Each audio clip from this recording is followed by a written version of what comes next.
دیوبند میں جب لوگ جا رہا ہے ادھر کیا کرتا ہے؟ ملاقات کرتا ہے، نماز پڑھتا ہے، اساتذہ سے ملتا ہے اور طالب علموں سے ملتا ہے۔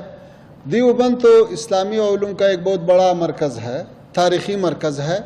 دیوبند کا اکابرین علماء اور افغانستان کے علماء کے درمیان بہت دیرینہ تعلقات ہے، اور یہی مسلک والے لوگ علماء افغانستان میں بھی ہے، اور دیوبند کو ہم ایک علمی اور ایک روحانی مرکز سمجھتا ہے۔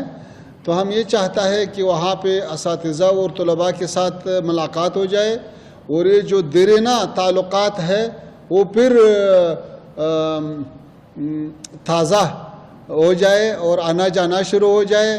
جیسا ہمارے طلباء یہاں پہ انجینئرنگ کے لیے آتا ہے، سائنس کے لیے آتا ہے اور علوم کے لیے آتا ہے، ایسے دینی علوم کے لیے بھی آتا ہے۔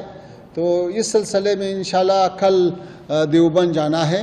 اور یہ جو آپ نے دوسرا سوال کیا، یہ اس سے پوچھو جو یہ بات اٹھاتا ہے۔ ہم تو اس کا قائل نہیں کہ افغانستان سے کسی کو خطرہ ہے یا کسی کو افغانستان سے امنیتی مشکل ہے۔ جو لوگ یہ بات کرے وہ ثبوت بھی پیش کرے۔